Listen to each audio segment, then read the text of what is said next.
And I would like to have Diana help us with the Pledge of Allegiance, please.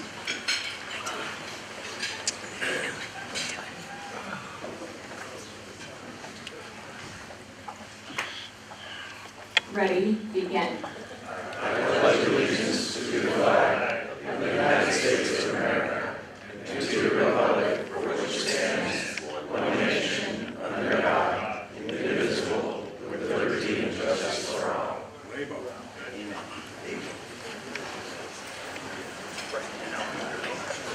In honor of our original indigenous inhabitants, I share the following land acknowledgement. As persons living in Sonoma County and with gratitude, we recognize that we are on the ancestral lands of coastal Miwok, Pomo, and Wapu, who are the original caretakers of this area.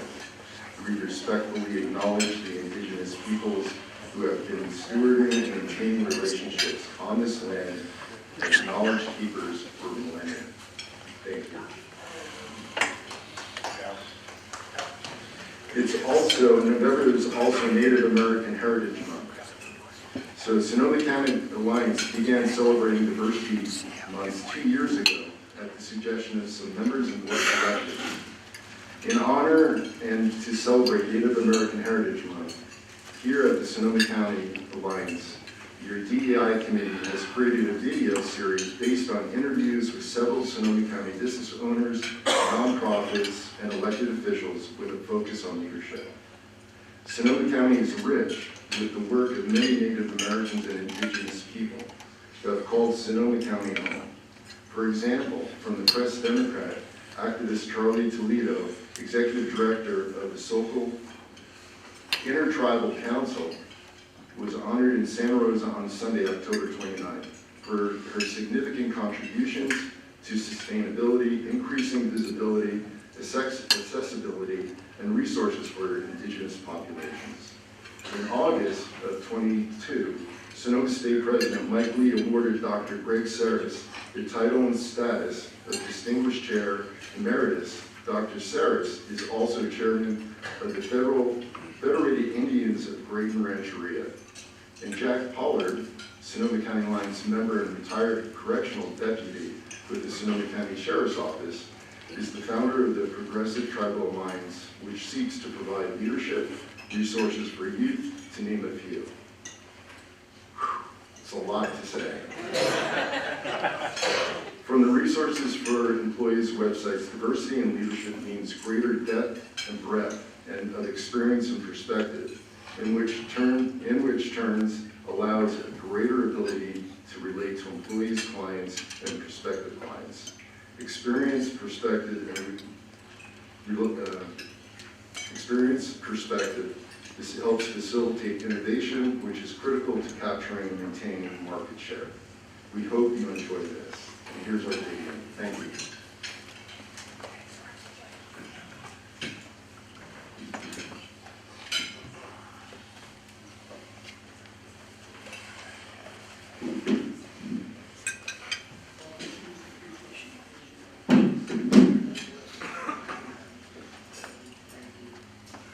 This is how the day's been going, ladies and gentlemen. Bear with us. We're going to play this video for the speaker here.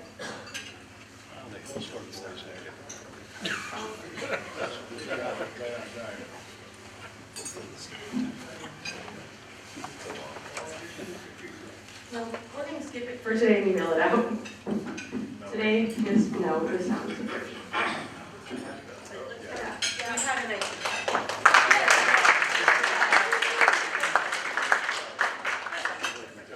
If you were here at 6:30 this morning, it was 55 degrees, the monitors weren't working, we didn't have a mic, and there's a few of us panicking. So we apologize. This is a great video, so please check out our website. So with that, I'd like to introduce Dennis Agnes from SCA for our sponsor of the day. Dennis? Thank you.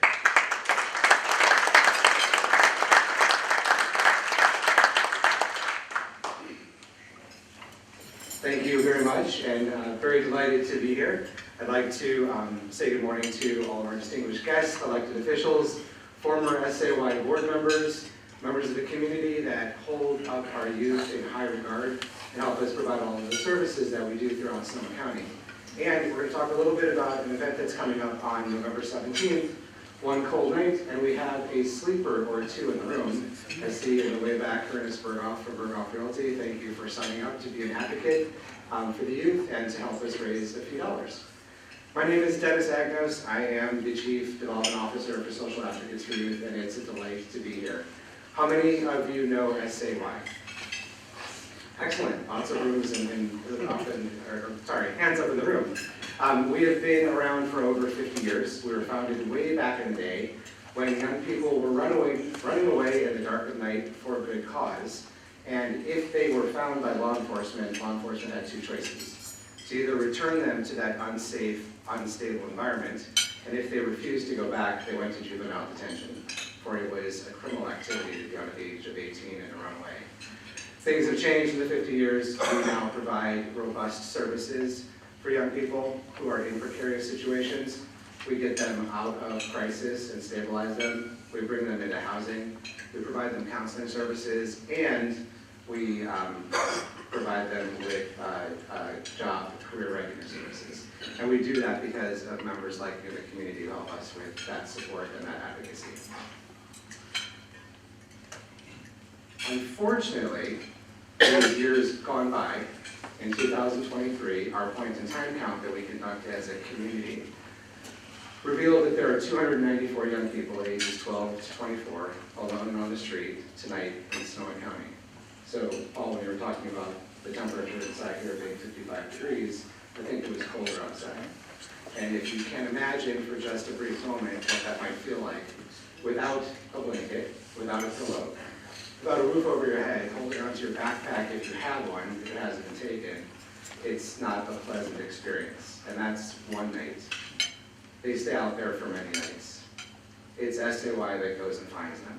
So we have vans that roam the county from north, south, east, and west, and central, going where you don't go because young people hide, and we look for them. Our young team, some of which have the lived experience, know where to find the kids and bring them into safe and supportive services. 91% of those youth that are out on the street are unsheltered. They have no place to go. This number doesn't take into account those kids that on that night were couch surfing, so we imagine the number is quite large. The only way that we can reach them is with resources. That's going to get to the one cold night in a fast minute, but let's talk a little bit about what SCA does more robustly.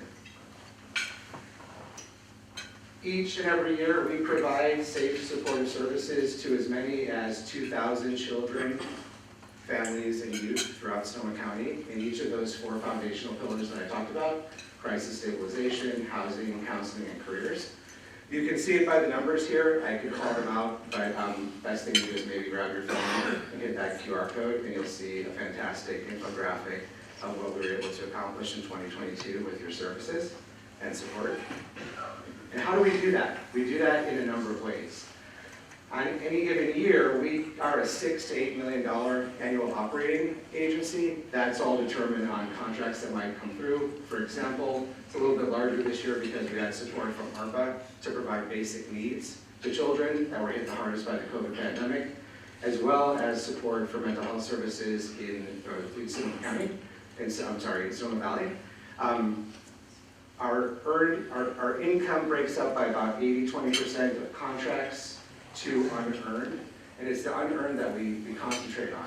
The contracts allow us to do a prescribed service, get kids out of crisis, provide them with counseling, but it doesn't cover that service 100%, so we have to fill the bucket.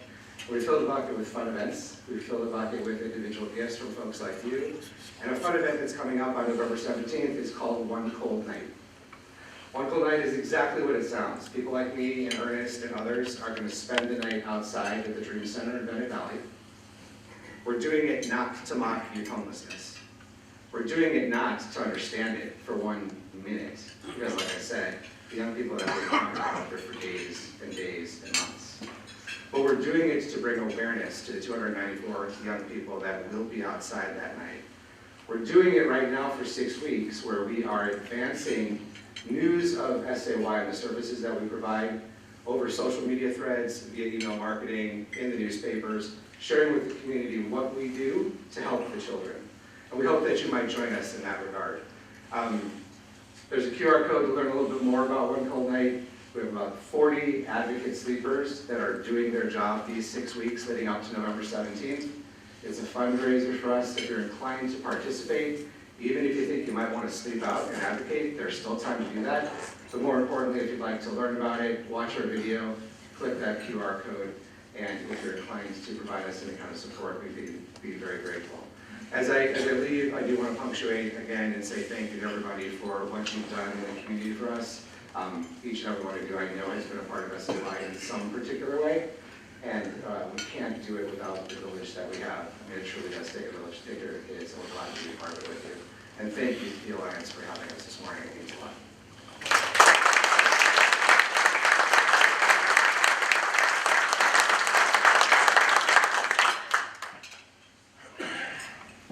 What a great organization. Well, thank you to Sound Ideas for the videos you do every month. And if you ever want to watch this live, get to our website and you can see that after every meeting. So thank you for that. Thank you for our sustaining members. Membership is everything for Sonoma County Alliance. So thank you for your patronage. Ty? All right. Tyler, Ty, your turn for doing introductions. Okay, we're going to have Kimberly do introductions, so please stand as she comes to your table.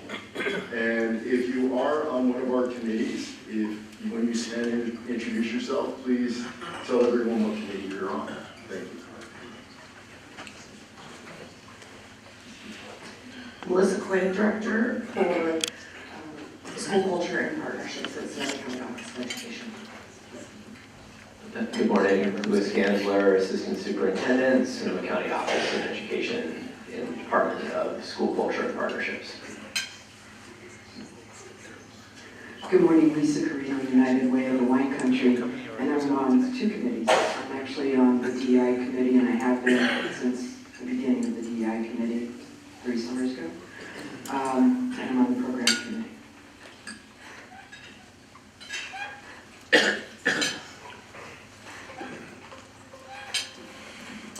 You could stand, everybody at the table, please. I'm Mick Menendez. Good morning. I'm past president and current chair of the Education Committee. I'm very pleased to introduce our guest this morning, our 2001 president, John Noble. Welcome back, John. And John,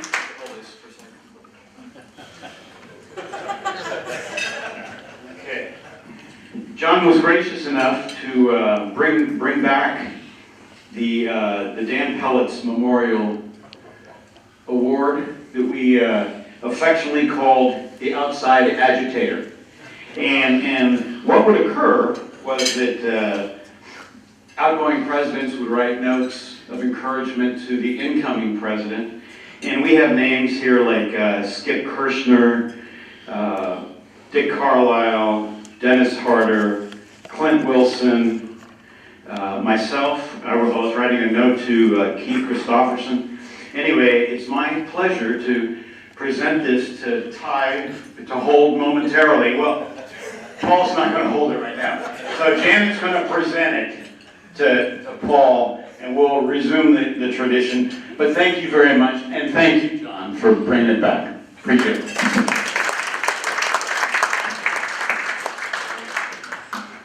Good morning, I'm Diane MacDonald. I'm the Vice Mayor of the City of Santa Rosa and the worst member of the Advocacy Council because I haven't been to a meeting in a year.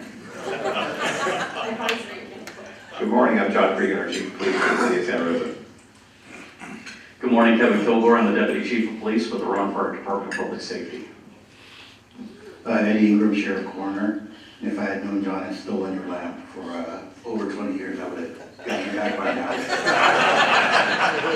Carla Rodriguez, District Attorney. Ty Mooney, Sonoma County Alliance. Yeah, Paul Yeoman's Exchange Bank incoming president. I had no idea what to do with that thing. Don't leave it in your garage. Good morning, Gary Kloss, Fowler Associates. Terry Fowler, Fowler Associates, and Liberty Bell 1. Good morning, Dana Ghirardelli, Executive Director of the Sonoma County Farm Bureau. I also sit on the Political Action Committee and the Water Supply Committee. Mark Stepp, Sonoma State and Santa Rosa City Council. I'm a guest today, a familiar face to many of you. Generator Joe, back in the room. Yeah! That's Joe Romano, Generator Joe, and myself, Generators. How do you know that? Jan Spicks up, patent attorney. Mike Martini, Cass Street Winery. Brett Lovis with Grab and Go, Souls Plus, and Stony Point Rockaway, Soil Company. Mark Soilen, good morning, and new chair of the Transportation Committee. Don Mills, Sound and Ideas Media, just glad to be here. I'd like to introduce our California Assembly member, Damon Connolly, who loves coming up early on the first Wednesday of the month to visit with us. Welcome. Ross Liston, Century 21 Epic, past president, Water Committee, stay back. Artie Dexter, Leduc Dexter, and Super Service Board. Kurt Nichols, retired past president, Water Supply Committee, SCA Advisory Council. Good morning. Dick Dowd, retired and past president of the Alliance and also chairman of the Water Supply Committee. Good morning, TJ Lowe, youngest guy at this table, and Caitlin, Teamwood Management.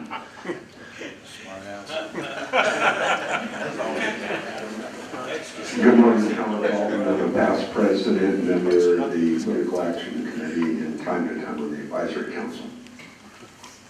Brandon Sweeney, Congressman Mike Thompson's office. Steve Bertolletto is Friends of Smart. Good morning, Jen Collini with Leap Solutions. Good morning, Mayor Rodriguez from City of Roanoke Park and Executive Director for the Creighton Day Labor Center. So if you need lights hung, house cleaned before the parties, landscaping, gutters cleaned, give us a call. I'm Dr. Greg Grandison. I'm a retired faculty, academic senate president from Santa Rosa JC and a member of the 100. Good morning, Arthur Cheney, president of the 100 Blackness Sonoma County Incorporated. I had to bribe him with a breakfast this morning to get him up. His day does not start before 9 a.m. And my wife, the same story, Chevette, my wife Chevette is here today as also a member of the 100. And the Honorable Anthony Wilden had to bribe him with a breakfast this morning also. And Victor Hughes, the liquid life agent, is the first time here. Good morning, thank you.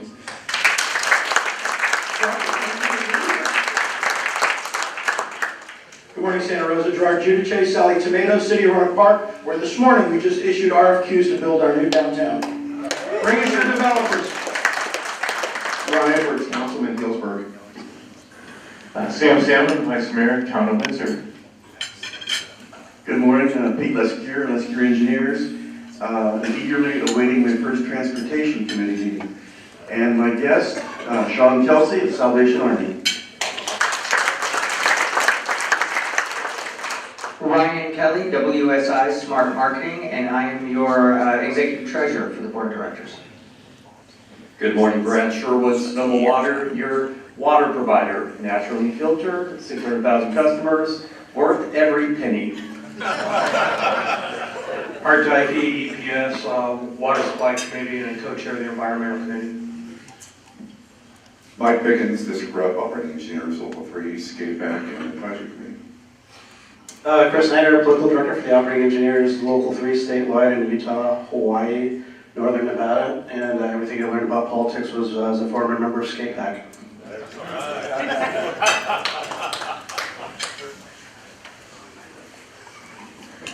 Honored Fernandez, Fidelity National Title. Joe Gaffney, St. Vincent Fall, member of the Advisory Committee and the Water Supply Committee. Rob Sandell, KLH Consulting. I am a member of the Advisory Committee and one of the other committees. Brian Laney, independent real estate broker. I'm on SCA transportation, and a water supply. Vinny Pillai, the Smith Valley Law. Good morning, Lisa Badenford, North Bay Association of Realtors, member of SCA Water Supply and Advisory. Good morning, Anthony Dean, Sonoma County Deputy Sheriff's Association.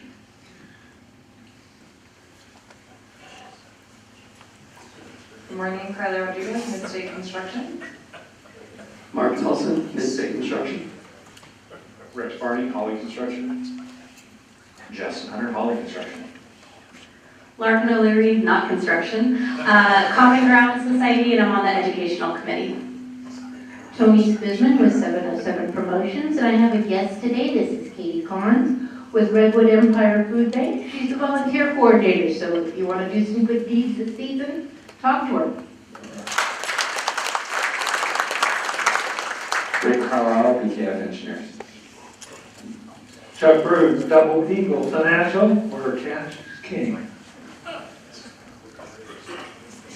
Kevin Zuko, ZFH from Coziers, I'm on the board of the Alliance and the DEI committee.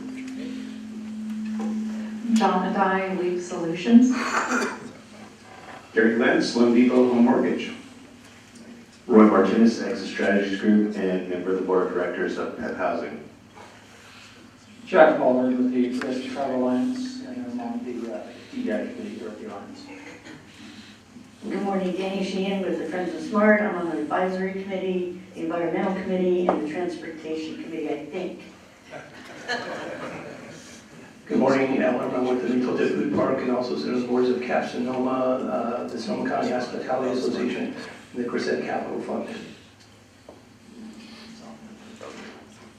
Hi, John Selfridge. I'm a firefighter and chair of the Professional Firefighters of Sonoma County Political Action Committee. I also work on the campaign team for a qualified Sonoma County ballot measure for the March 2024 election. We are working to address the outdated, understaffed, and patchwork fire and emergency services system here in Sonoma County. This system was structured around post-war Sonoma County, a less populated community centralized to a handful of smaller cities. Outside of cities, we see waning volunteer firefighter ranks and increased response times for medical emergencies and fires. This is due to increased firefighter training requirements alongside changes in family and work structures. Many rural agencies depend on one or two local farmers as drivers.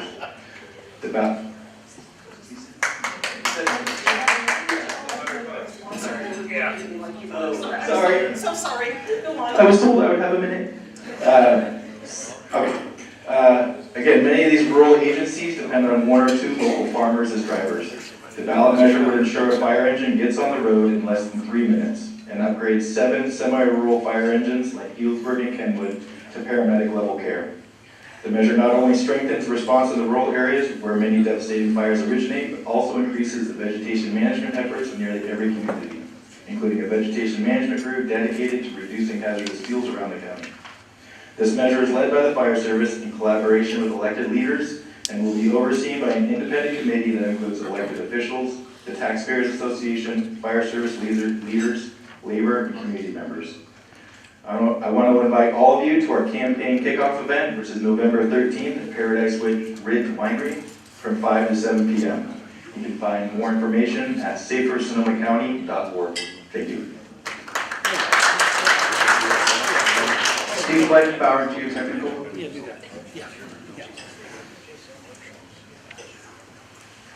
Good morning, Rosie Padilla, North Bay Biz Magazine.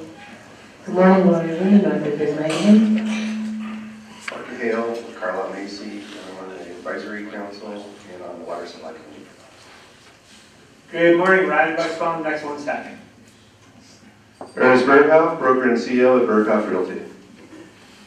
David Delos Santos with TLCD Architecture. Carrie Chambers, Community First Credit Union. Jackson Collins, SoCo Private Security, the New Breed in Security. I have with me our operations manager, Rick Cass.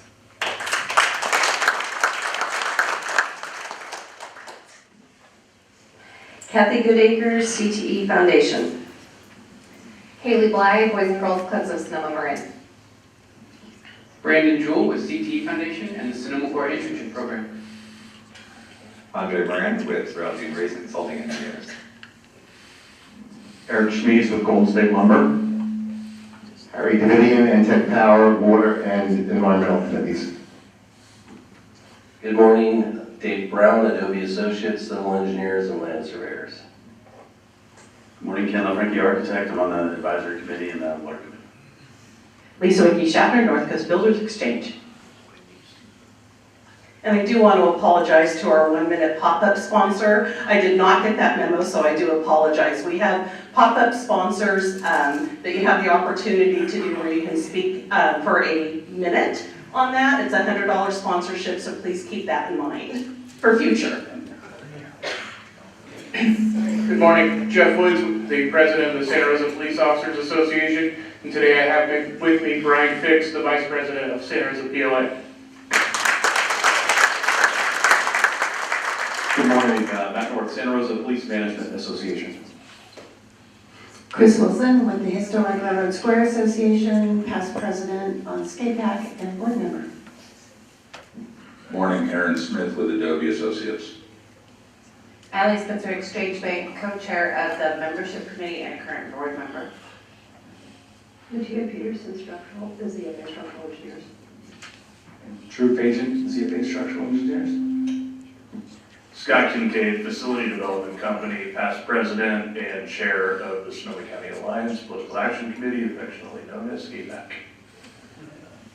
And I am Kimberly Waite. I am a two-time past president on the board, on SCA, on the advisory council, and this year chairing our nominating committee, which you will hear a little bit more about from Ty.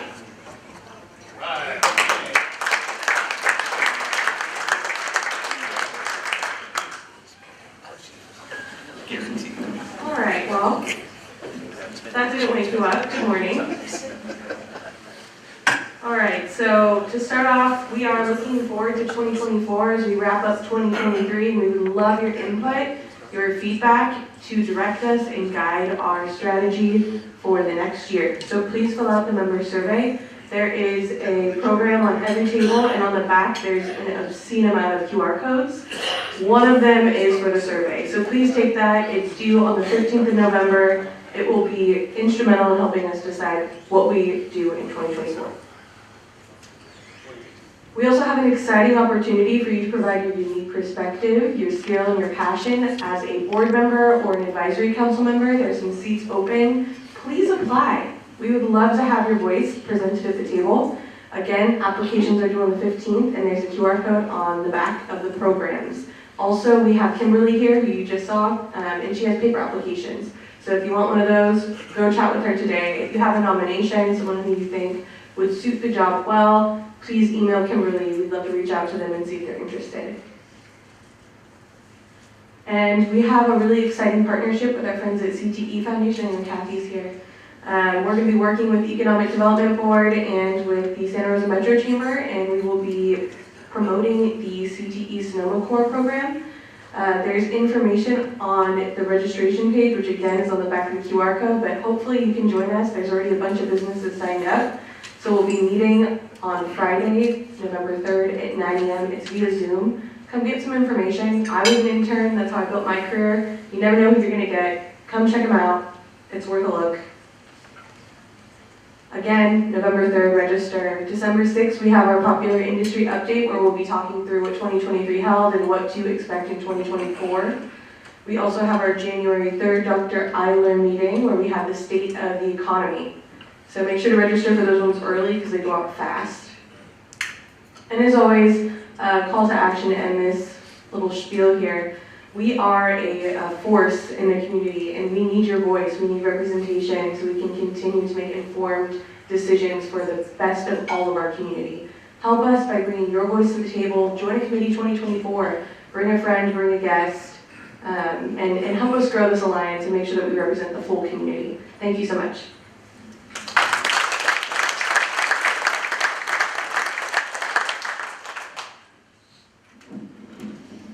Please take advantage. There's great positions on the advisory board and other committees. We'd love to have you there in your good place. So right now, it's my pleasure to introduce Ross Liscombe. Ross was the chair of Sonoma County Alliance Community Engagement and Safety Reward Committee and past president. He will moderate the panel this morning. I think that we are all pretty familiar with the safety rewards part of the committee, but did you know that as part of Ross's relationships with various officers, captains, and lieutenants, Ross brings other opportunities to Sonoma County Alliance members. Outside the safety reward fund, thanks to Ross, members have had the opportunity to contribute funding to gun buybacks, programs for uniforms, and for sponsorship fees for soccer teams in Roseland. Ross has done an excellent job for many, many years as the chair of this committee, and at this point in time, I'd like to bring Ross up to introduce our panel. Thank you, Ross.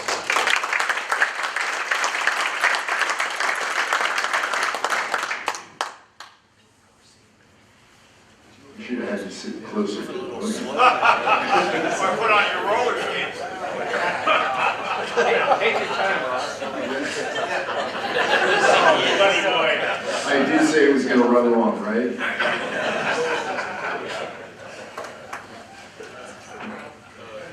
Mick. Well, I want to start out, thank you, Paul. I want to start out and just tell a quick little story. John Blythe and the Engineer Contractors Association, one of our member organizations, asked me if I could assist him in trying to arrange for a ride-along program with the Santa Rosa Police Department as an auction item for their Wine and Dozers dinner and auction annual event they had this past September. His thought was to have the auction, split the proceeds 50-50 with our reward fund and the ECA. Sometimes John actually comes up with some pretty cool ideas. We were able to coordinate that with them and set it up with Lieutenant Tommy Isaac, who had been our sergeant in charge of being our liaison with our reward fund with the Santa Rosa PD for over 6 years. Well, the event came, Tommy was there representing the police department, and they ended up selling 2 ride-alongs for $800 each. John and Anthony Mancarini from Gelati Construction Company, their current president, discussed, instead of splitting the raised proceeds of $800 each, why not do a raised paddle event? Seems to be taken off from Keith Wood's days, I guess, for the Alliance Reward Fund, and which they did, and they raised $2,050. So always good to work together with our consortium members. So instead of $800, we got another $2,000 into our fund. So if you see John Blythe, let him know that it's appreciative that he actually thinks sometimes out of the box. Today we have the privilege of hosting a distinguished panel of leaders who play pivotal roles in maintaining and enhancing public safety within our community. Allow me to introduce our esteemed panelists. And as I mentioned to you, if you wouldn't mind, grab a seat. First, we have Sonoma County District Attorney Carla Rodriguez, a relentless advocate for justice and a driving force behind the legal efforts to ensure the safety of our citizens. Next, we're privileged to have Sheriff Eddie Ingram, whose unwavering dedication to law enforcement in his community has earned him the trust and respect of many. We also have with us today Santa Rosa Chief of Police John Cregan, a seasoned law enforcement professional and a champion of community-oriented policing, whose leadership is critical in maintaining a safe and secure city. Last but certainly not least, we have Owner Park Public Safety Director Kevin Kilgore, a leader in public safety whose innovative approaches continue to strengthen the resilience of his community. Together, our panelists bring a wealth of experience, expertise, and a shared commitment to the safety and well-being of all those who call Sonoma County home.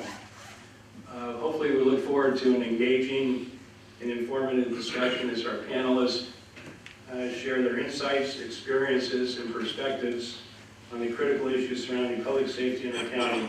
And we obviously thank them for their time and their service. If you would give them all a hand.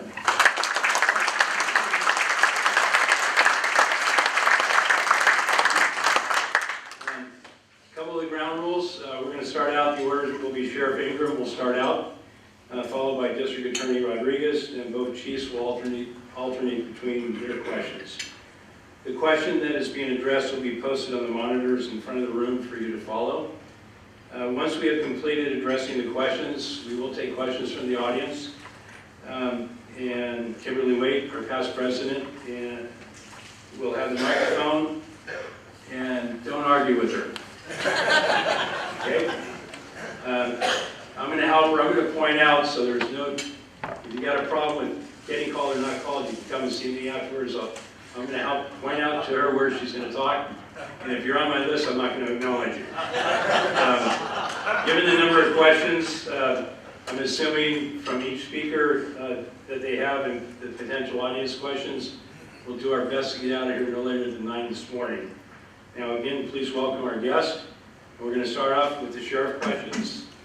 Sheriff Ingram, are there any concerning crime trends in an unincorporated county, and which crimes are your deputies focused on from an enforcement perspective? And microphone. Thank you, Ty. Thank you. It's a little weird being back here. The last time I was on this stage, another candidate was yelling at me and calling me names. So. You're safe for me. I'm not calling you anything. So I was a little worried coming in. I think we're seeing the crime trends not only in the unincorporated area, but we're really seeing it throughout the county. And I think Chief Green can speak to this as well. We're seeing a rise in drugs, fentanyl especially. I had a deputy exposed to fentanyl 2 nights ago on just a routine call for service. We're also seeing just the magnitude of increase in guns, not just guns, but illegal guns, those being guns that are outlawed, AK-47 style rifles, things of that nature, as well as ghost guns. So those are really the things that law enforcement, I think countywide, are focusing on. I don't think you can really split it out between unincorporated and incorporated cities.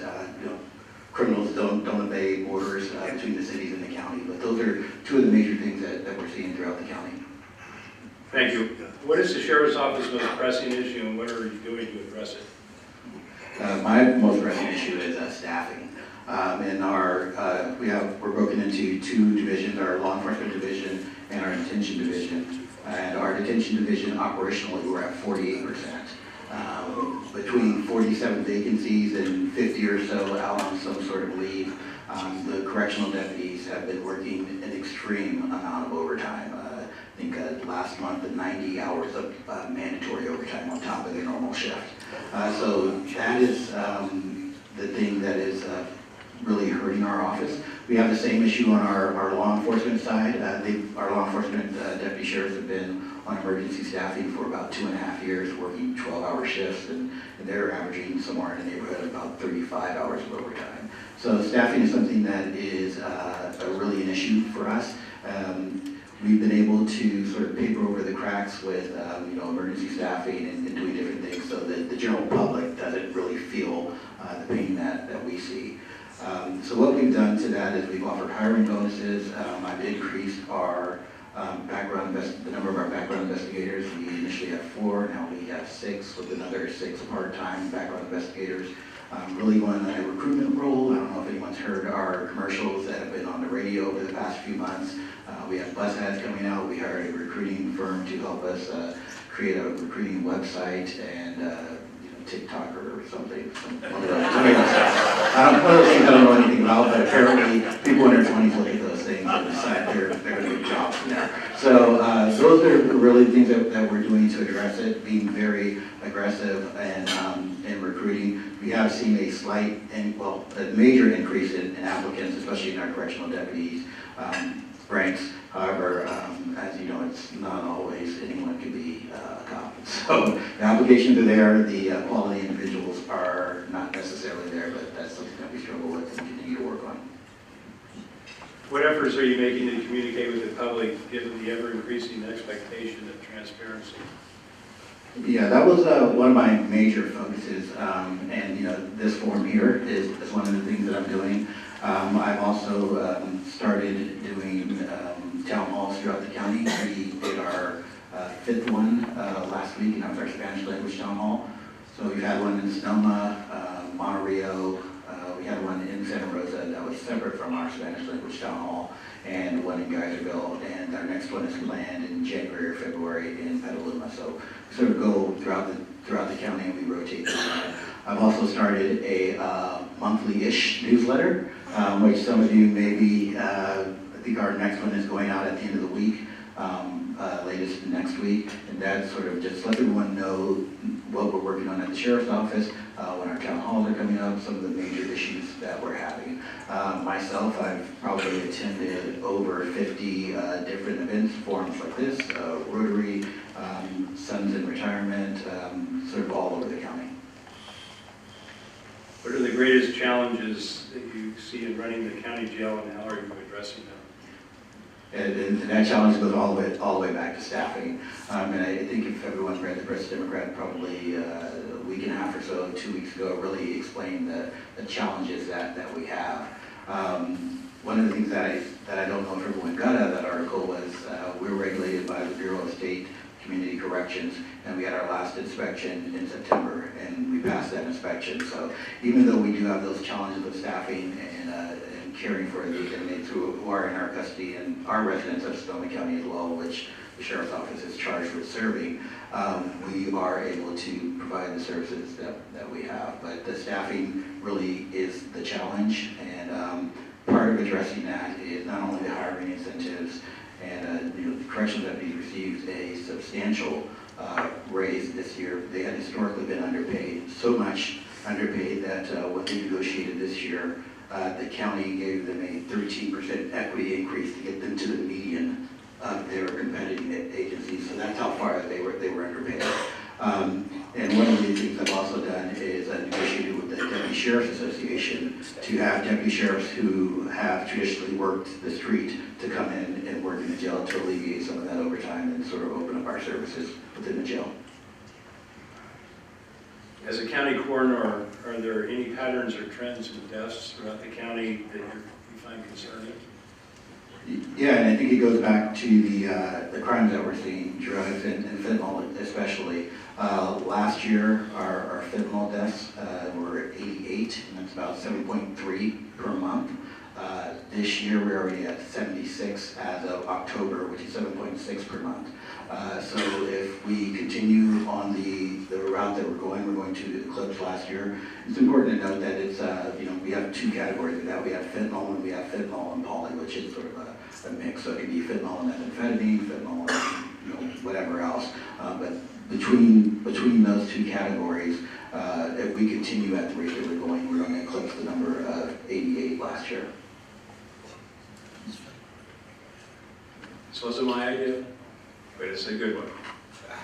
How would you describe the relationship between the Sheriff's Office and the Independent Office of Law Enforcement Review and Outreach?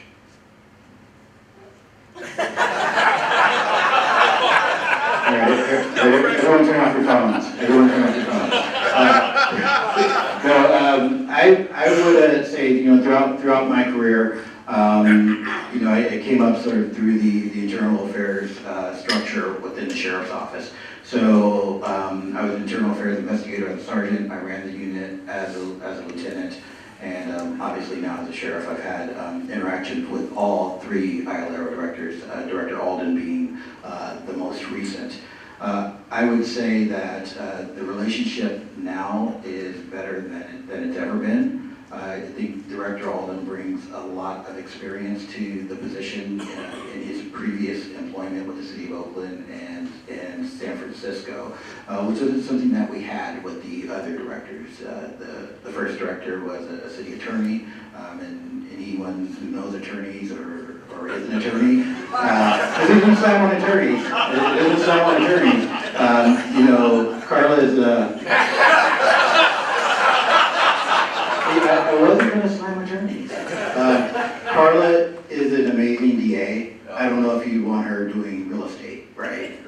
So, there are so many different fields within in law, practicing law, that you just can't step into the law enforcement realm and have any idea. I think with now Judge Navarro, our relationship was a little better and more collaborative. And with Director Alden, I think we have continued to move forward. We're not always going to agree on everything, but I think that we have a respectful relationship and we can respectfully disagree when we do have those disagreements. Sure, thank you. Appreciate it. Yeah. Thank you.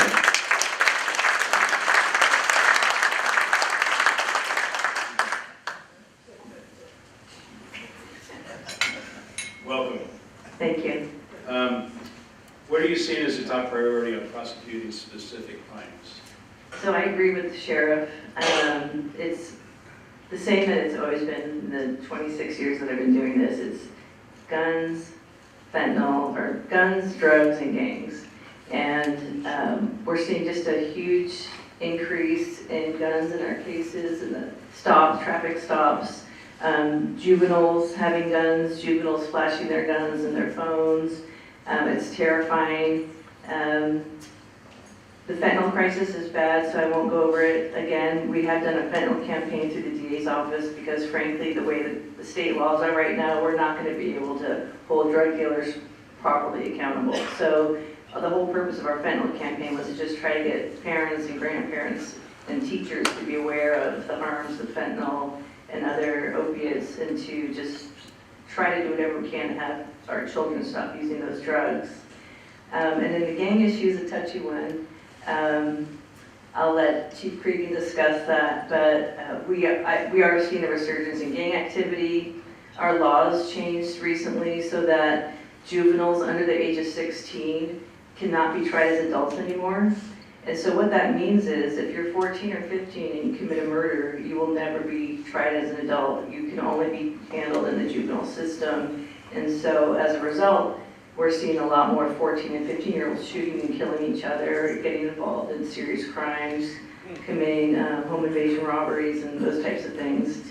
So it's a combination of the changes in the laws and the increased crime at a younger age.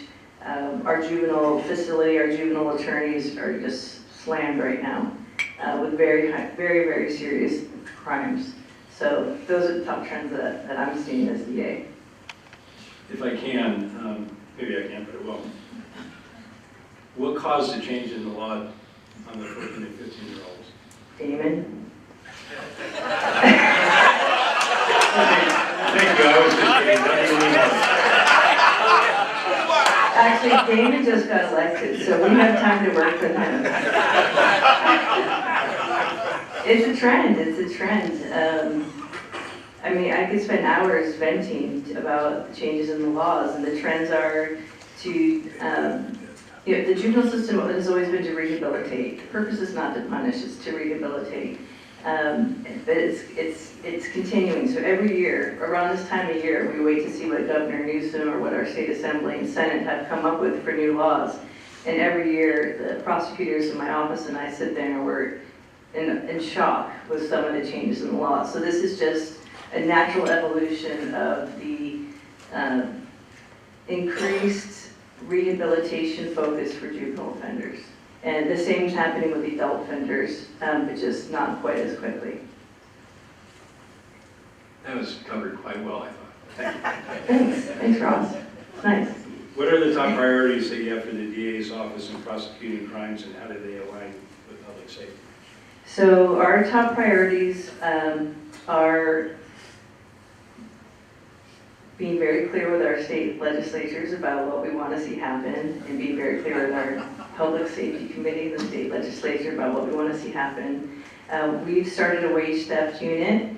Thank you, Mike Pickens, for inspiring me to start a wage theft unit. That's based on a new law that wasn't enacted last year. So prosecutors can now prosecute people who don't pay wages, tips, gratuities, overtime, etc. We can charge it as a grand theft if the theft reaches above a certain limit.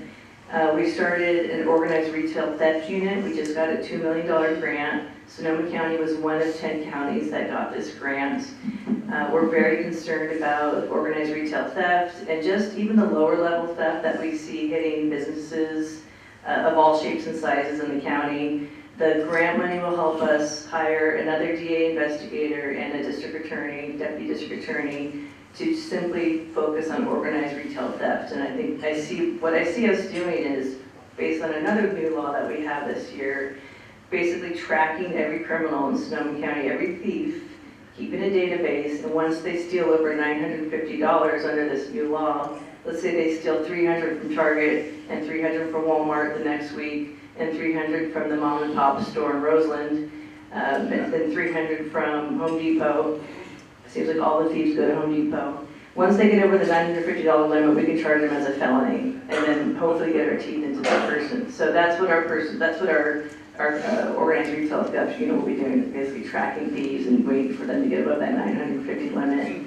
I'm very concerned about our mental health systems here in the county and our lack of residential treatment programs for our convicted population. Sheriff Ingram basically runs the largest mental health facility in the county. Your jail's over 50%. Is your jail over 50% mental health population? They shouldn't be there. So I actually had my first meeting with the Board of Supervisors last week, and I think some people from Kaiser and Providence and Sutter were there. We're just trying to come up with more local solutions for our mentally ill and drug addicted people that does not involve the jail. And where were you? Why weren't you at that meeting? You're supposed to be there. Sheriff Ingram, oh, he was playing golf. Okay. He was at the casino. And it was a pretty good round. Great. Any new specific programs your office has implemented since taking office to enhance public safety and enforce the law? So the wage theft, the organized retail theft, in regards to the gun issues, the ghost guns, the unregistered firearms, the AKs, the crazy silencers, the oversized magazines we're seeing, I've appointed one of our most creative and industrious and aggressive attorneys to handle gun cases. He's working with a federal ATF agent to identify gun trafficking in Sonoma County. My goal is that he gets deputized to work at the federal level as well as the state level, because the punishments, frankly, are a lot stiffer at the federal level nowadays. So I see us going that way with some of these gun cases. And then my goal is that we go federal with some of the drug cases as well, the fentanyl dealing, because simply the state level penalties are insufficient to address drug dealers. What are the restorative justice programs or alternatives to incarceration that your office supports on addressing certain types of offenses while prioritizing our community safety? So restorative justice basically is the idea that if someone commits a crime, they've wronged another person, that you have the offender and the victim in the same room to discuss how the offender has harmed the victim. It really came up into prominence in the juvenile system, so juvenile offenders could understand how their actions harm others. We started earlier this year an adult restorative resources program where adult offenders can now participate in that healing process. Frankly, adults and victims don't want to be involved in the restorative justice process. I think the offenders, it's just easier to plead guilty and do some community service than be held accountable and own up to what he or she did to their victim. But we have the program available. We've also increased our pre-filing diversions, so we don't even file cases now. We'll get a case, we'll see if the person has a record, if they don't, or if there's extenuating circumstances. We simply won't file the case and we'll refer it to our pre-filing diversion. So we're trying to keep as many people out of the system as possible. They don't need to be there. A lot of these people don't need to be in the criminal justice system. We don't want to start weighing them down with fines and fees and court dates and ruining their lives over minor misdemeanors or other such crimes. So I'm hopeful that we increase our referrals, pre-filing, as well as post-filing. What are the biggest challenges you're facing in your position as a district attorney? Basically what's happening at the state level is that the state is shutting down or shifting the work to the counties. So in 2009, we had realignment, which basically reclassified 500 felonies from, the punishment went from being real prison, so state level prison, San Quentin, other state level prisons, Pelican Bay, etc. Those 500 felonies now are punishable in local prison. So our county jail now is our new prison. It's our new prison system for many, many offenders. That whole realignment is the state's way of saying, We're done housing these people. The counties now have to weigh that burden. It's happening in the juvenile system. This year, all of the juvenile prisons were shut down in the state of California, and now we have what's called secure youth treatment facilities. Our local juvenile hall is one of a handful of secure youth treatment facilities in the state of California now. So we have murderers who, if you're 26 and you commit a murder, you may still be in this secure youth treatment facility with a 16-year-old who committed auto theft. So as the state is shutting down its prisons, adult prisons and juvenile prisons, everything's moving here locally. That makes me very nervous. In addition, similarly, the state is shutting down our state mental hospitals, another form of realignment. Napa State Hospital is soon going to be closing. I don't know, David, I don't know when there's the time for that. And I'm not picking on you, I think you do a great job. But once again, our state hospitals are shutting down. The governor's been very clear with the counties. You guys have to start coming up with your own facilities, your own ideas, and that's why I think our Board of Supervisors is now really motivated to come up with more local treatment. They're going to start fining us for every person who is charged with a crime, is declared incompetent to stand trial, and normally they get referred to the state hospital. We now have a cap of like 70 inmates, 76 people who we can designate as incompetent to stand trial with a felony, and we're looking at $600,000 fines, which is better than the 2-point-something million I thought it was. So basically, they're going to start fining the counties for every person that's deemed incompetent to stand trial and charged with a felony. It's basically terrifying. We have people who are murderers, rapists, child molesters, arsonists who are charged with felonies, who are incompetent to stand trial because they have schizophrenia, they have bipolar, and we have nowhere to put them. And I'm just very concerned they're going to start getting released because there's nowhere to go. So, how can we support you? Let's have another event with Damon Connolly and Jim Wood and, no, I'm just kidding, Mike McGuire. No, I just think it's being aware. The care court's going to start soon here in Sonoma County. That's the forced conservatorship. And Gavin Newsom just changed the definition of gravely disabled. Was that you guys, or was that Gavin Newsom? That was you guys, and Gavin's supporters, he voted it. So basically, you could conserve, it's expanded forced conservatorship so that family members, first responders, a wide variety of people can petition to have someone conserved forcefully. And it used to be very hard to do that before because the person had to be unable to care for himself or her own vital needs.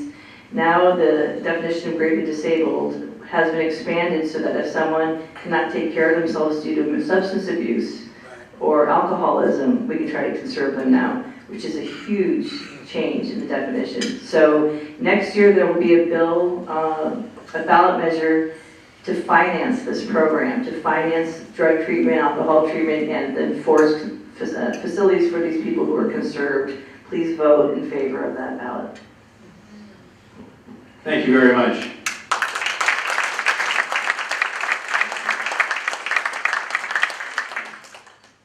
So I was like playing with her computer and I broke it. Got it. It's a Mac. Keep me away from computers. So what we're going to do with the two chiefs is we're going to alternate. I'll ask a question, they'll each get the answer. Okay, hopefully that'll work. Let's start with Chief Craven. What are the crime trends you are seeing in your city, and what areas of priority is your department focused on? I mean, echoing a lot what Eddie and Carla said, our big one is violence in Santa Rosa. Last year in 2022, we had 12 homicides just within the city of Santa Rosa. That's the most we've had in the history of Santa Rosa. We went back over 50 years looking at that data, and it's not a record that we're really excited to set. So we're really looking at what we can do. We had 421 shootings reported to the police department in 2022 throughout the city of Santa Rosa. And it's something we want to change. And what we also saw was the violence so many times was associated with firearms. So last year our officers took 236 illegal firearms, off the streets of Santa Rosa. 74 of those were these ghost guns, or these personally or privately manufactured firearms that you see out there. So we're really working closely with Carla and her team to be able to prosecute some of these things and really focus on getting some of those off the street. Another thing that we really saw, and we're going to talk about, is our violence associated with youth in our community. And this year, we've seen multiple youth being victims of homicides, but also being the perpetrators of that violence. And that's something that we're really working on. But then again, it has that nexus to firearms. And we've never seen such easy access to firearms on the streets of Santa Rosa. And years ago, you see, I was in the gang unit, you see a lot of kids like carrying around the little mini souvenir baseball bats, and they would beat each other with those. Now it's so easy to get these ghost guns, get guns off the streets, and now they're resorting to using the firearms in those violence. And that was just this summer that we saw back-to-back weekends in the city of Santa Rosa, 15-year-old boys lose their life. And one was a drive-by shooting on Corby, where you had youth as young as a 14-year-old juvenile in that car, drove by, sees a rival gang member, fires, kills him right there dead on the street. The following weekend on the Bellevue Ranch, it's right there, a nice neighborhood in Santa Rosa, 2 youth are involved, and both sides have firearms and are literally firing back and forth at each other, and then one round hits a youth in the head and kills him dead right there in the street. That's not something that we want to see in our city. So we're really focusing not only on getting some of these illegal guns off the street, but working on some of the root causes of that violence, working with our Violence Prevention Partnership and some of our partners throughout the city, so parents better understand that their kids are being involved in these things. And we'll talk about some of the other initiatives that we're doing about bringing back our gang crimes team and some of the things and the other questions. Another one that obviously is a big hot topic right now is our violence on our school campuses. And we talked about it with the Alliance before, that in 2020 we lost our school resource officer program in the city of Santa Rosa, and we're seeing an uptick of fights and violence in our school campus, which culminated in March of this year with a 16-year-old boy being stabbed to death in front of his 26 classmates right there. And we talk about what are some of the impacts of the trauma that's going to live with those 26 kids for the rest of their lives. And that was with 4 teachers in the classroom. And it's also, the biggest thing for me is talking about like a fundamental switch and like a change and the brazenness of some of these crimes. Like, how many of us, like, you have like a issue at school, and maybe there's a fight after school, or like, but it would be off campus, and it would be maybe like some shoving back and forth. But this was walking into class with 4 teachers there. It was premeditated. There were a group of kids out recording that as it occurs and walking into there. Like, it's just unbelievable to me like that something like that can occur.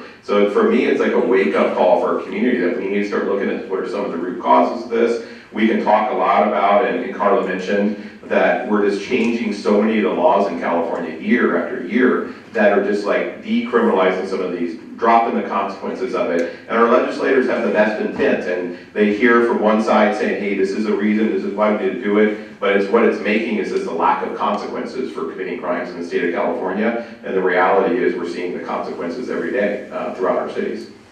I'll turn it over to In our city, we're seeing an uptick in retail thefts. Our cops team, our community-oriented policing team has done a great job of meeting with our businesses to try to educate them on retail thefts and the impacts that it has on them. We've been fortunate that we have had some youth violence in our city related to guns and shootings. However, they've been minimal. And I attribute that to the collaborative working relationships that we have with our city and county partners. But I also attribute a lot of that to the success that we've had with our school resource officer in our schools.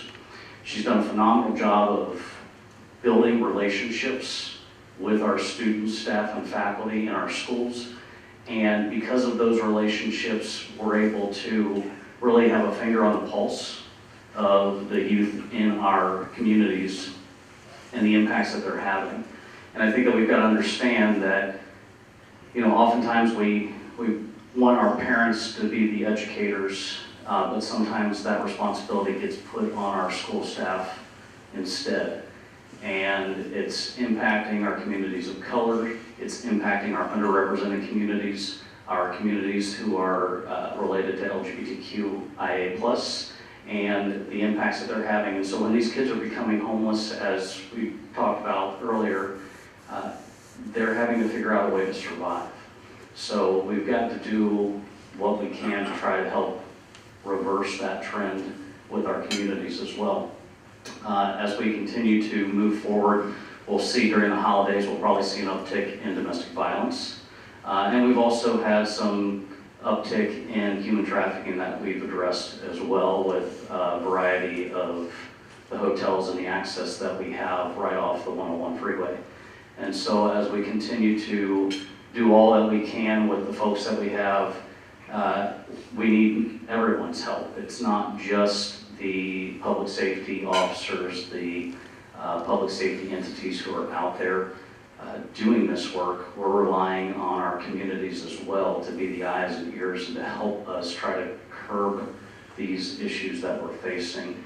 The retail theft will be a great opportunity for us to work directly with a single DA, but we've got to do and we've got to have more in that realm of support. We're very fortunate to have a very supportive city council who has helped us in our city try to keep these trends down and make our city the motto that we are, which is the friendliest city, but also making sure that we have our communities and keeping our communities safe in every way that we can.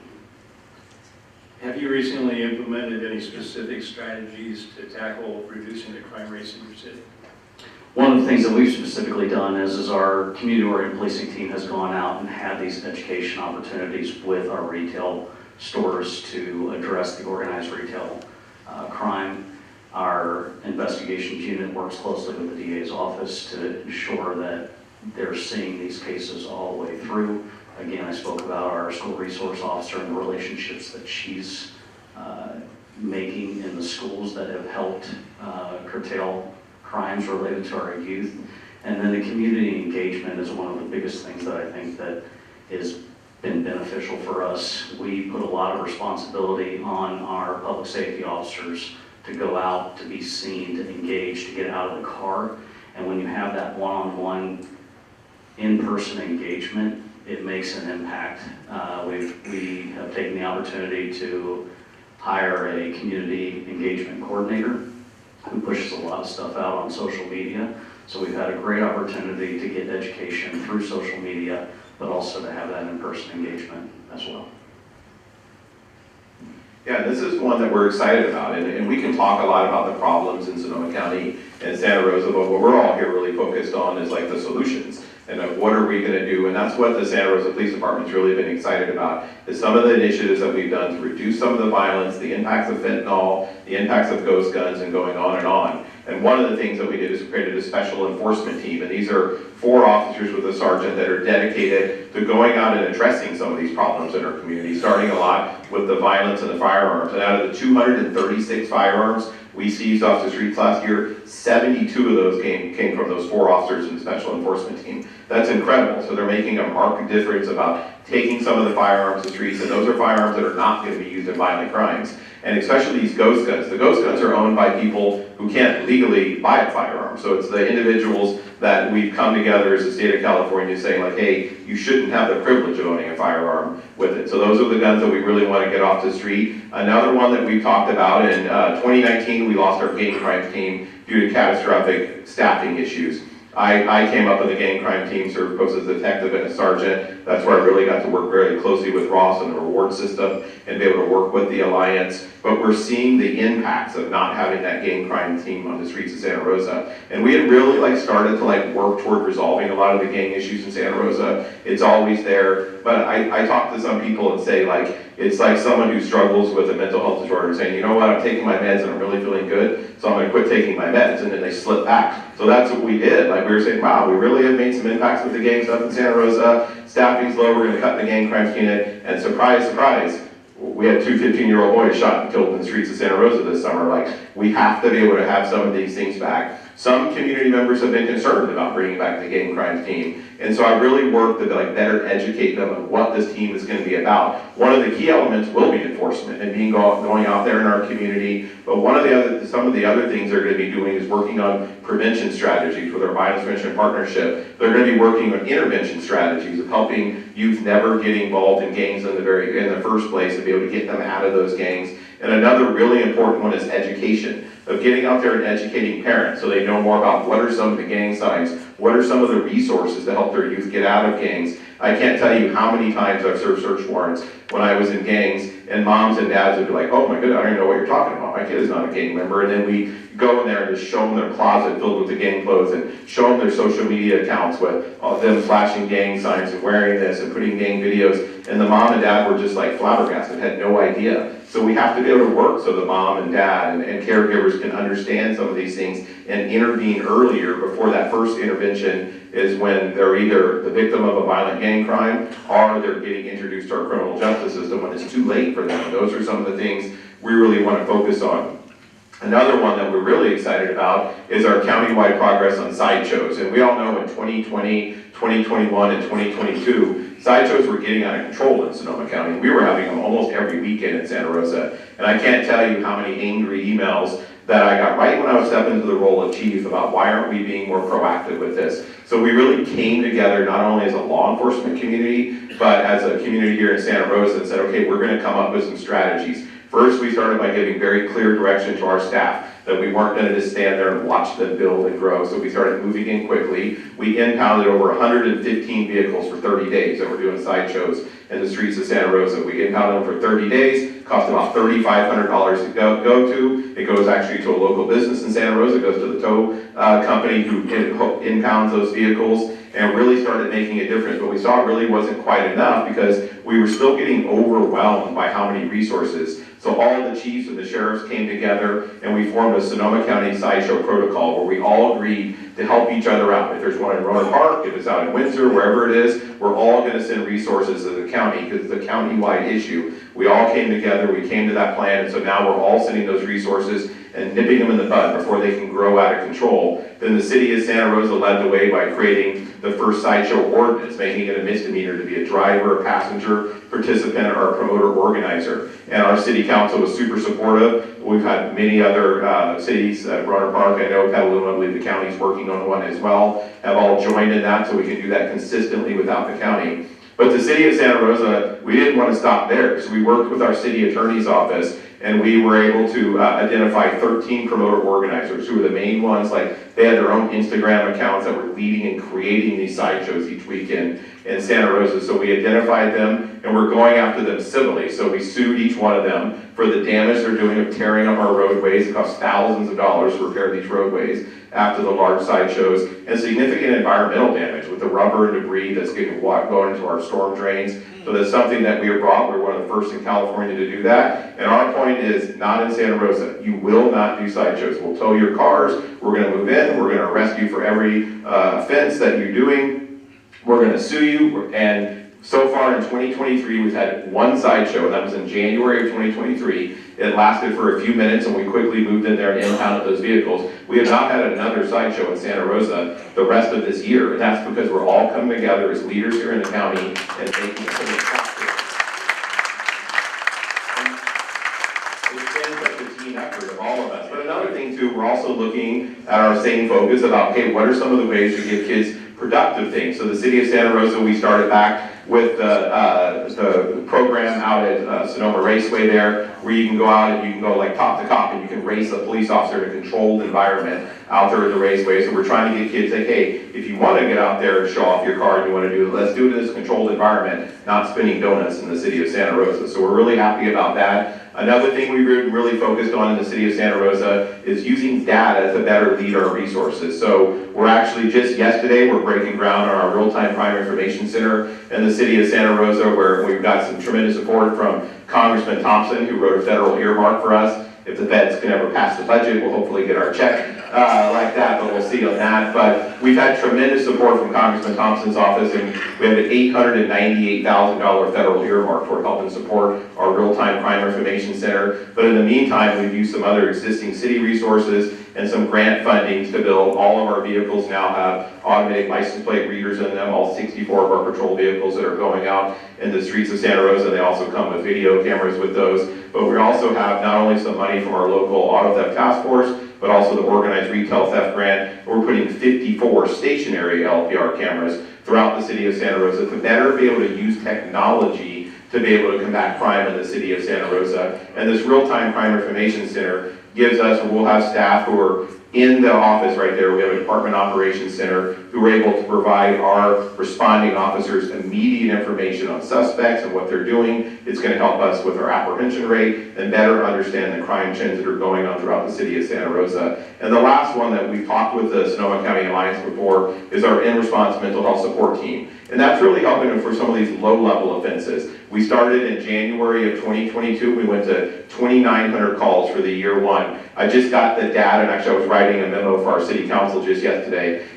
Right now we're on track to break 5,000 calls this year that our mental health crisis response team is going to go to. And we're working toward in January being a full 24/7 model. And I estimate that we're going to be around 7,000 to 7,500 calls per year that our in-response team is going to in lieu of a police officer. And at the end of the day, providing a much better resource to those in need of our community. And what we're really trying to see is seeing a reduction in some of the individuals getting booked in the jail. Sheriff Ingram talked about over 55% of his inmates have a mental health diagnosis. So we're really looking at focus on the root cause of that mental health. So they're not just languishing in the jails, they're actually getting some of the resources and the help that they need.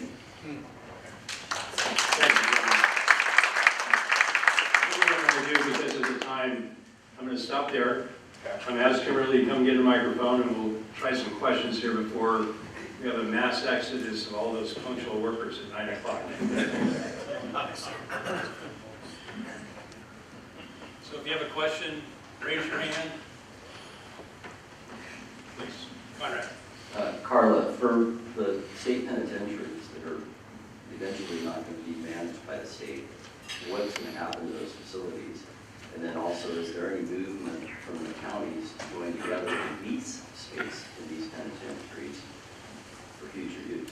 So I'm not up to speed on what the grant scheme is. This is just kind of my, I think San Quentin just got modified.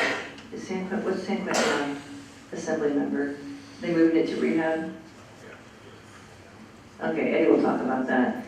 I don't know what the statewide plan is. I just know that the state is shifting all of these statewide facilities locally. And so that's just what my concern is. I don't know what they're going to do with Pelican Bay or if that's ever going to be in my lifetime. But I know that this whole realignment trend is something that we're seeing in the juvenile facilities, the adult facilities, the state hospitals, and it's very concerning and we're not ready for it. So I'll let Eddie talk about what's happening with the prison.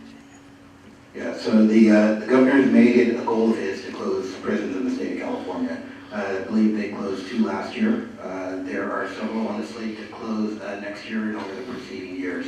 And what it has done and what the state continues to do is shift their responsibility to the county. It started with AB 109 with realignment. It's worked over the last year with the Department of State Hospitals no longer taking mental health inmates there. There has also been a shift in the law with, what was that last year, Carla, where misdemeanants who are incompetent to stand trial, if they aren't dealt with within 30 days, we have to release them. And their case gets dismissed. So the state is working on a concerted level, close prisons, shift responsibilities to the county, and take money from the county in the form of charging us for incompetent to stand trial inmates, which the reality is none of us have anything to do with. That's primarily driven by public defenders and defense attorneys. And unless people start paying attention, it's going to continue to happen, and counties will be taxed by the state, not providing the services that are taken by the state, and the laws will continue to change and make it very difficult for law enforcement to do their job, and the district attorney to prosecute those who break the law. Good morning. First of all, thank you all for your service, because as we know in public office, we hear a lot and our hands are tied in ways that others don't always know. With that, given the anniversaries of Andy Lopez and David Chavez's death, and hearing a lot about mental health, how can we as a general public also work with each of your offices to ensure that there is access to other languages and indigenous languages, and also that kind of mental health as we discussed, especially with juveniles in the school system. You are law enforcement, teachers are educators, and with funding going away years ago for mental health services, how can we make sure that we're assisting that and kind of providing a more holistic approach, so you can do your job, I can do my job, and so forth, and help the community at large. So, Samantha, that's a lot in one question. So are we talking about cultural competency? Are we talking about mental health services for juveniles? What do you?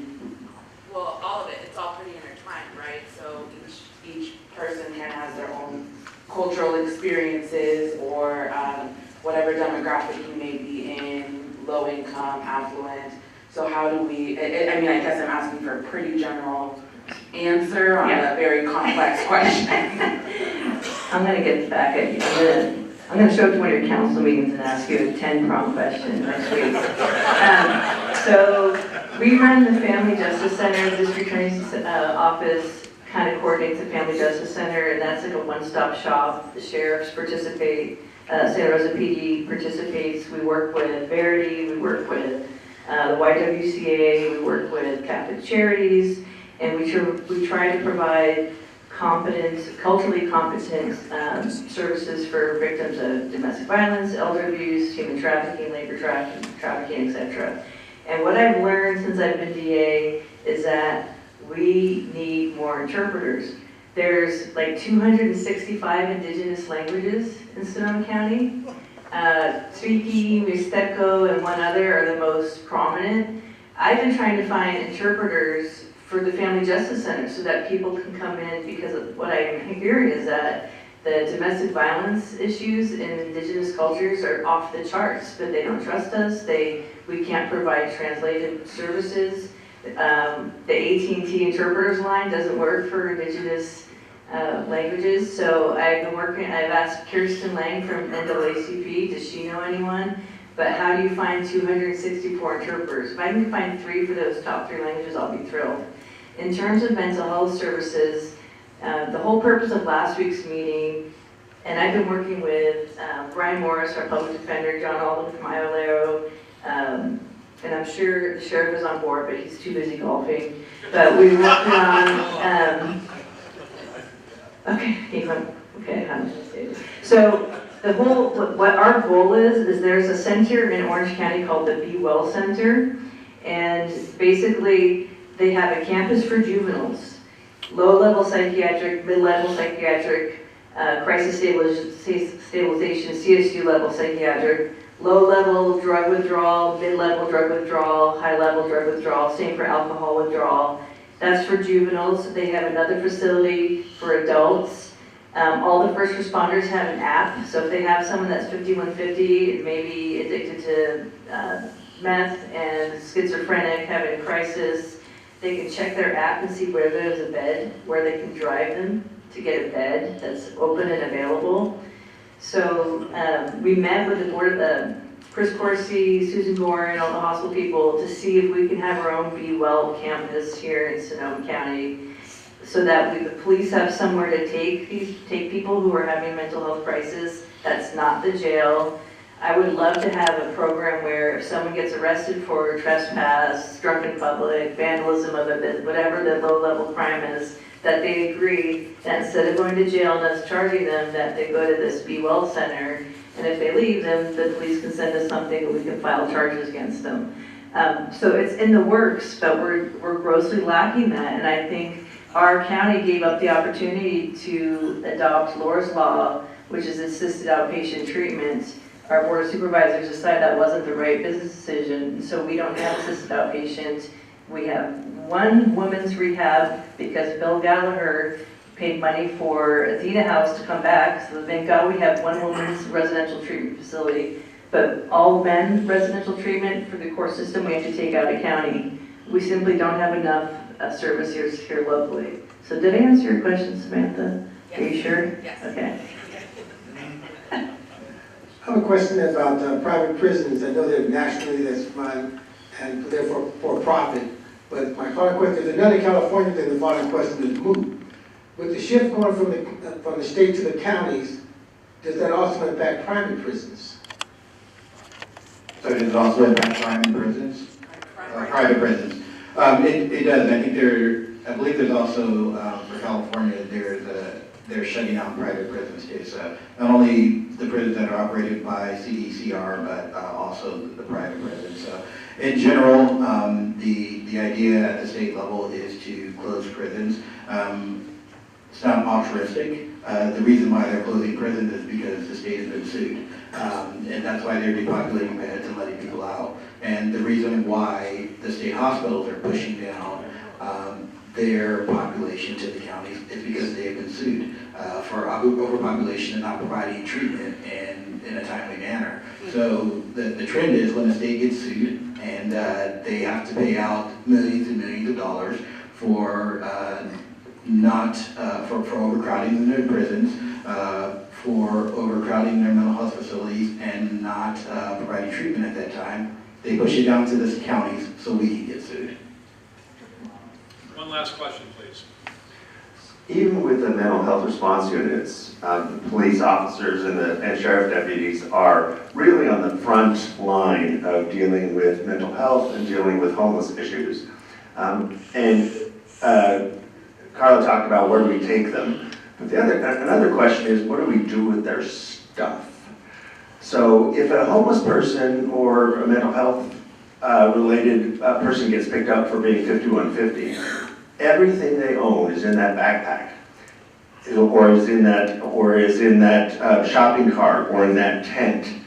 And when they get picked up, even if they're going to not to the county jail, what do you do with their stuff? Oh, I know what they should do, but I'll let the jailer tell you what they do with it. We keep it. We keep it and we store it because legally we have to. Depending on the individual situation, that time frame being on how long we keep them are different. If it's someone in custody and they have their backpack, we keep their backpack until they get out of custody. If they ultimately end up going to state prison, we ship their backpack with them or they can release it. But as long as they're in our custody, we keep their stuff. 2 minutes, so I'm turning it back to Paul.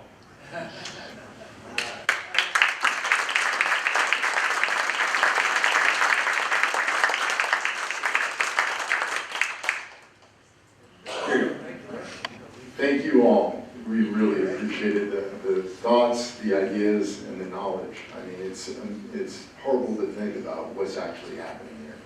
But thank you for being honest and straight with us about the facts and the details. And hopefully, there's ways we can help to make this a better place. Because it is our home and we love it.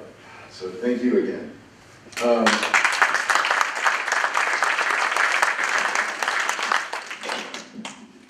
I want to apologize for the chaos this morning a little bit. The heat, the cameras, the televisions, the microphones. It's been a little crazy, so sorry about that, but hopefully you got a lot of good information out of it today. I'd like to thank all the elected officials that came. We had Damon Colony, an assembly member, Brendan Sweeney, Congressman Thompson, Carla Rodriguez, district attorney, Eddie Ingram, Sonoma County Sheriff, Samantha Rodriguez, Mayor Roner Park, Gerard Goudichet, council member Roner Park. That took me a while to understand how to pronounce that one. Thank you. So hopefully I did well. You did fine. Okay. Sam Savin, council member, Ronald Edwards, council member Healdsburg, Diana McDonald, council member Santa Rosa, Mark Staff, Santa Rosa City Council. So thank you all for coming. If you're a guest, please think of joining Sonoma County. Your voice is important, your membership's important, and it helps us bring people like this together to have conversations like we did today. So thank you for staying late. Have a great rest of the day.